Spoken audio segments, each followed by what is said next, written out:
So $3 trillion in debt. This is just unbelievable. At the center of this loss is reduced consumption relating to rising unemployment. Their baseline forecast expects 200,000 jobs to be lost in the second half of 2025.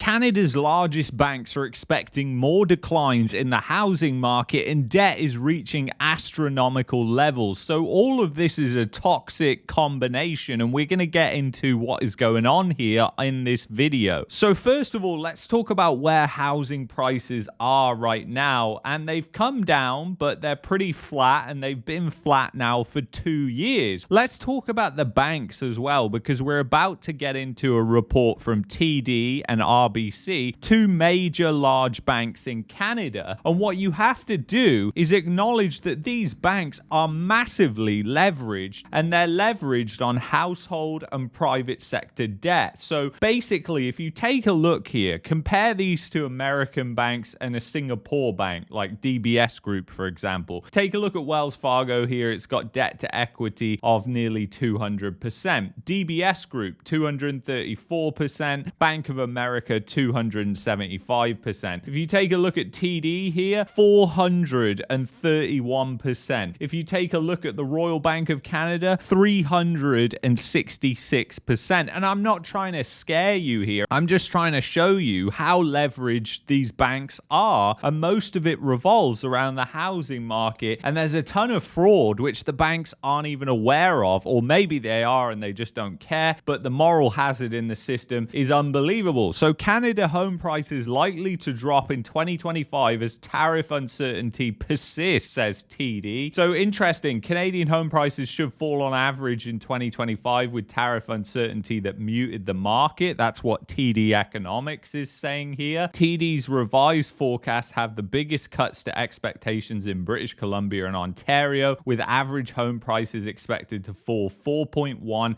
and 6.4% respectively in 2025. And what a lot of people don't talk about when it comes to a real estate crash in Canada, and why I call it a real estate crash.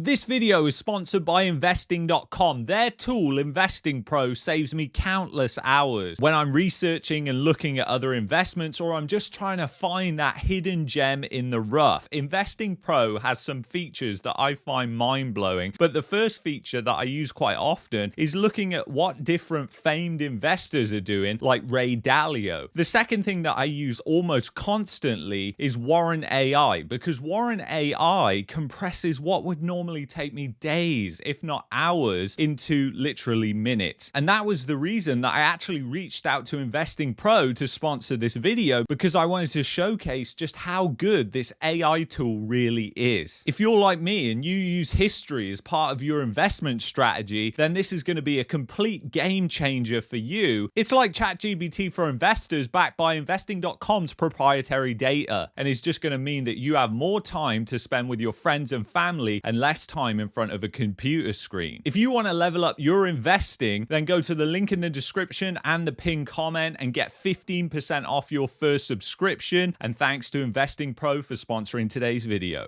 And what a lot of people don't talk about when it comes to a real estate crash in Canada, and why I call it a real estate crash, is because you have to look in the context of real inflation. You know, home prices might just be off around 10% from the peak here, but you have to think about where inflation really is. And I updated my chart to show this. So basically what you can see here is this red line is the shadow stats inflation, and where that's been since 1997. And then basically you've got a realistic inflation adjusted wage growth, where I've just took the government's wage growth numbers and then subtracted the 1980 CPI off that. And basically it shows how badly people are getting destroyed. So obviously the worst was in 2022 here at minus 12%, in 2023 minus 6.3%, in 2024 minus 6.1%, and here in 2025 minus 8.57%. So people are absolutely being destroyed by this. And, you know, the housing market depends on these people. It depends on investors who are also walking away. Why? Because of lower rent prices. Rent prices are falling in most major markets. So that's not a good environment for investors to buy. And the other people, they've been completely and utterly destroyed whether they know it or not. So they're not happy about buying either. And unemployment is rising as well. So it says this reflects the muted demand conditions in both markets and supply and demand balances that are heavily skewed in favor of buyers. The condominium market in the Greater Toronto area is particularly soft and should keep average prices down for the entire province. And the condo market is collapsing. And I've said this is a scam for years. I said that the condo market will fall apart. In fact, I'll try and dig out one of my old videos from like 2021, 2022, where I was talking about the condo market and what a scam it is when you really look at condo fees. Canada's condo Ponzi scheme. What am I talking about here? Well, guys, basically what I'm talking about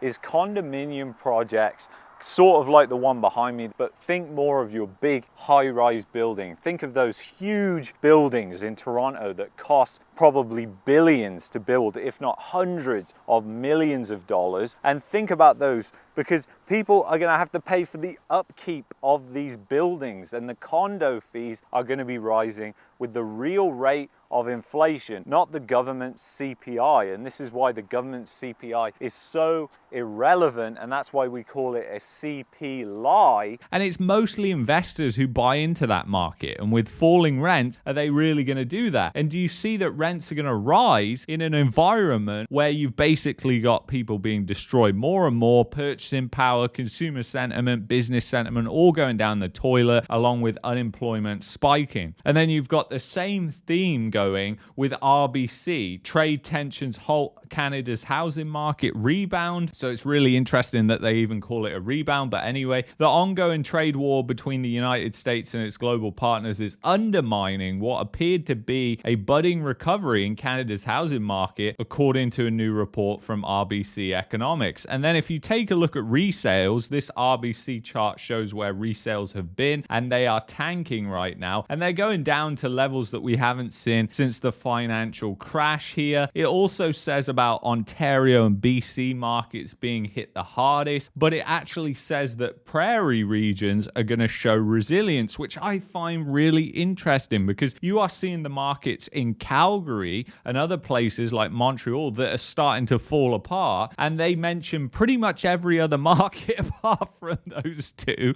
because those two have been the spectacle of the past couple of years of where investors have gone from markets like Toronto and Vancouver, because rents are rising and people are just never going to stop coming to the prairie regions. I mean, it's just laughable, because people cannot just move wherever they want. They need the jobs to move with them. And that is just clear as day, but most people don't realize it. They think that if the herd just starts moving to Calgary, that just means that Calgary is going to be in an economic boom. It does create a lot of economic distortions, though, as those people buy up different things. And then you've got Canada likely to face deep recession despite lower tariffs, saying Oxford Economics. Now, this is really interesting, because Oxford Economics was one of the people that were predicting that housing prices were going to go down, that Canada was in a massive housing bubble way before all the other outlets. And most of the forecasts that we see from like TD and RBC, they're always wrong. The ones from places like Royal LePage, well, they're heavily biased because they represent essentially the real estate associations, and the real estate in itself. Still got to look at them to take them into account as well. And then basically Oxford Economics is trimming its Canadian GDP forecast despite softening tariffs. The firm cut its GDP forecast by 0.4 points and expects 0.7% growth in 2025, with the firm now expecting a 0.2% contraction in GDP in 2026. And they note here that that's a big change from the recent population-driven boom seen over the past few years. At the center of this loss is reduced consumption relating to rising unemployment. Their baseline forecast expects 200,000 jobs to be lost in the second second half of 2025, with the unemployment rate peaking at 7.7% when it hits. So to give you an idea of where we are, we're at 6.7% now, and the unemployment rate peaked here at 6.9% so far. So going up to 7.7% would put us back into 2021 territory and really would be the highest since around 2008, 2009. Again, we just hear this time and time again. 2008, 2009, 1990s. You hear these dates so often and people are like, oh no, there's not going to be a financial crash. There's not going to be a recession in Canada.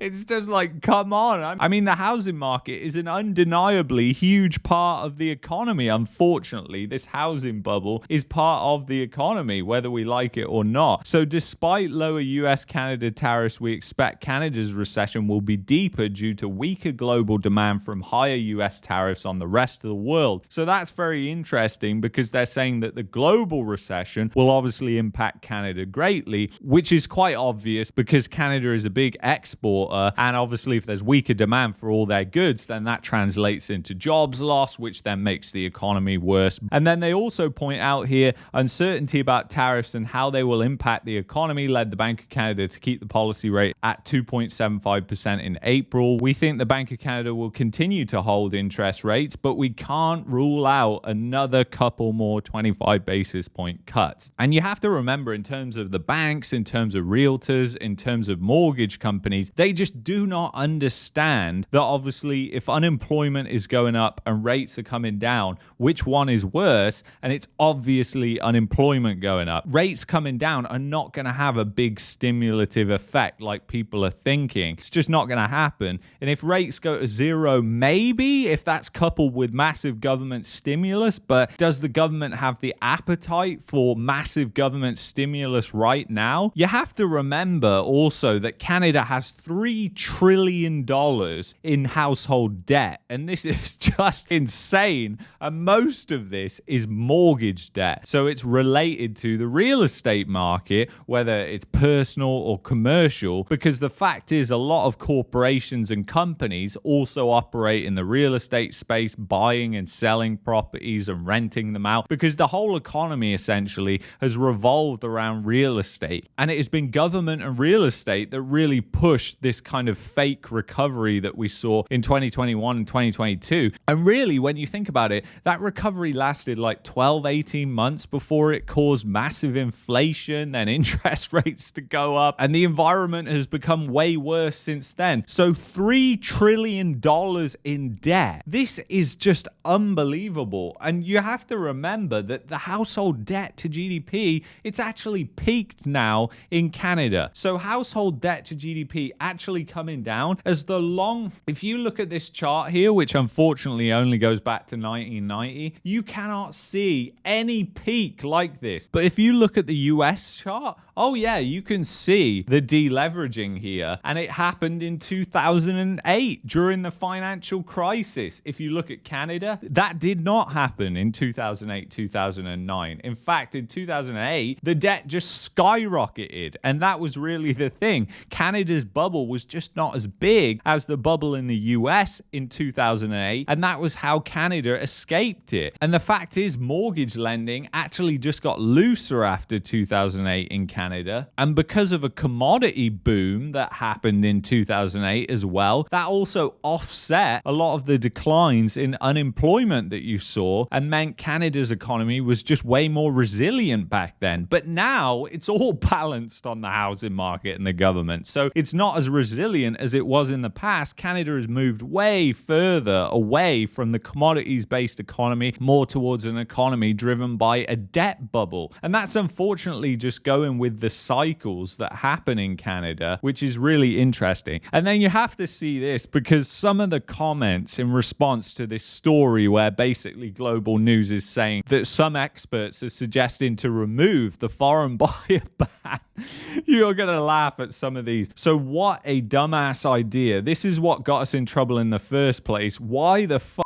We letting foreign buyers buy all our homes. They don't let us own homes in their country. Canada is such a joke, it's not even funny. Bubble is close to bursting. Get ready. Another person put, it's always the experts who lead to more devastation. That is so true. And then let's completely ruin the Canadian housing market for Canadians. How about people saying this just get kicked out of their homes so foreign buyers can buy their homes? And another person rightly points this out here. What makes you think that foreign buyers are going to come back? Because most of them were from Asia, and the housing market in Asia is not in good shape at all. And a lot of that is built on debt as well. So, you know, they've got debt obligations going south in Asia. They're not going to be interested in buying real estate in Canada, the United States, in the UK, in all these places where essentially they were big buyers of real estate. And then also you got more people lining up at food banks. This just continues and shows the struggle, the depression that is going on in Canada. And, you know, it's really this. It's figures like this that are just staggering. So they served around 85,000 meals in 2019. And in 2024, that number doubled to 173,000, a number he expects to rise further in 2025. So is that a sign of a healthy economy when you've got food bank usage absolutely exploding, where you've got wealth inequality that has never been so far apart? And is it all to do with this, the monopolized land that you see in Canada? So I just Googled this. Who owns the most land in Canada? The majority of all lands in Canada are held by governments as public land and are known as crown lands. 89% of Canada's land area is crown land, which may either be federal, 41%, or provincial, 48%. The remaining 11% is privately owned. So most of the land is owned by the government, is tightly controlled by government.